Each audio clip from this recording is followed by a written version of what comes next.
Hey everyone, Engine Shed Studios here, and today I'll be showing you how I made Andy from Leokim Video's Mad Bomber series. Mad Bomber was one of the first videos I ever saw on YouTube, and even today I'm still impressed by the effort put into it. It's aged incredibly well for being over 21 years old.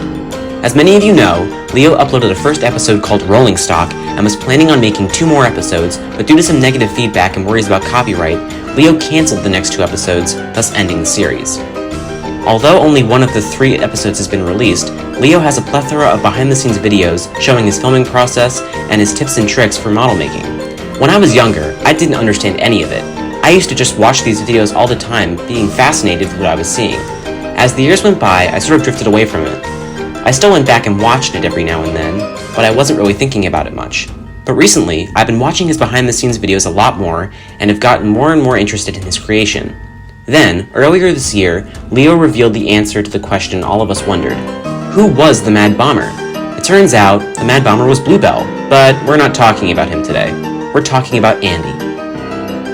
As I began to get back into Mad Bomber, I became more and more fascinated with Leo's models. I'm sure a lot of you know this, but in case you don't, I'll explain. Leo used the Ertl range to portray the characters. In the first episode, many of the characters had their names changed. The characters were named after the people who voiced them. Percy became Noel, James became Gleaming Red Ted, Edward became Bob, and the list goes on. Thomas was one of the only characters to keep his original name. Andy was the main antagonist in the first episode. Leo used D261 to portray him.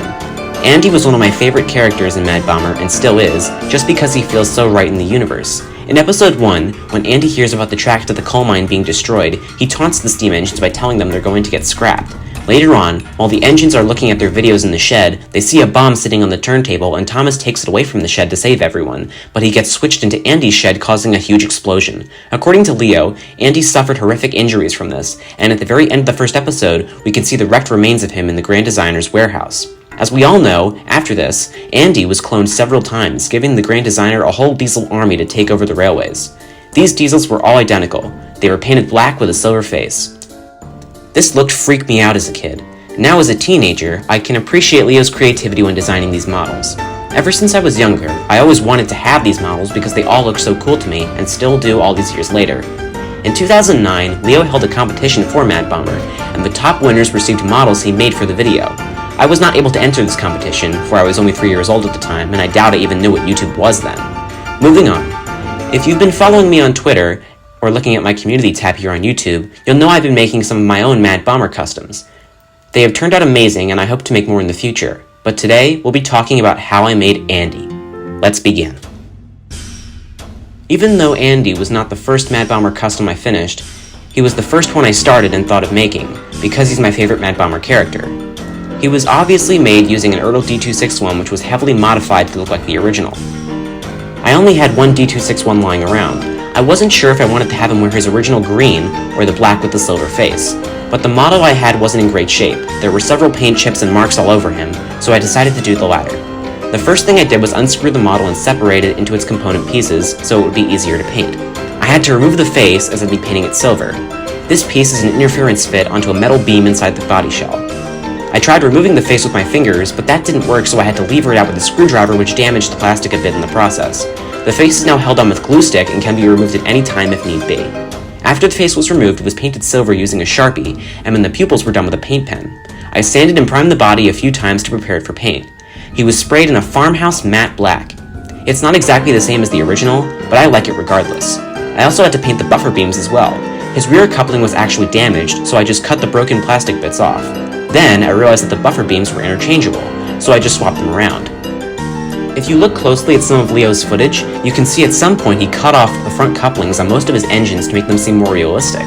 So this change made my model look more authentic in my personal opinion. After the paint dried, I put his top half back together. He looked amazing, but he was missing something: his wheels. As we all know by now, during filming for the next 2 episodes, Leo converted nearly all of his Ertls to HO scale to make them easier to work with. While he does have a video showing off and explaining how he made these conversions, he doesn't actually show him doing the conversions, which made the process a little sketchy.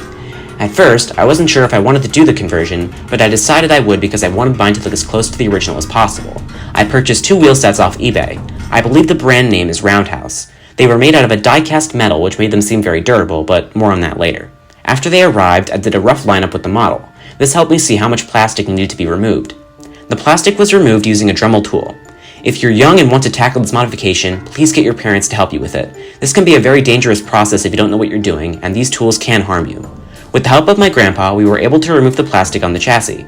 I actually kept the body shell on while we cut the plastic, as this served as a guide for cutting it. This unfortunately scuffed up the paint in a few spots, so I had to repaint it, but after that the wheels fit perfectly. At first, there was a huge gap between the wheel sets and this bothered me. I wanted to find something to fill it in. The piece I used is actually part of the original base. I snapped the two ends off and screwed it back into its original spot. I don't know what its purpose is in real life, but I think it's an oil tank. Nevertheless, this change made the model look a lot better. The wheels were held in place with clay so they wouldn't slide off. I was so happy with the outcome that I immediately gave him a test run. Luckily, the Ertl couplings worked perfectly with the dummy hooks on the Bachmann models. As you can see here, I attached Andy to my Bachmann Henry. He ran beautifully. Unfortunately, while handling the model, the wheel sets fell off and smashed on the floor in my room. I glued them back together several times, but they just kept falling apart. Luckily, I was able to get 2 more for him. And that brings us to the present day. Although he may not look like it, this model isn't finished. I still need to secure his wheels in place. I said before I used clay to hold them on, but this is just temporary. I would like to screw them in place so they can't fall off like they did previously. However, I do want him to be able to work on curves and switches. This means I'll have to make sure the wheels can pivot. I hope to get this done soon, but for now, Andy works and looks great as is. This is one of my favorite models I've made to date, and I can't thank Leo enough for his inspiration. While he doesn't make these videos anymore, they're still up on his channel, and I highly recommend you check them out if you're interested in film or model making.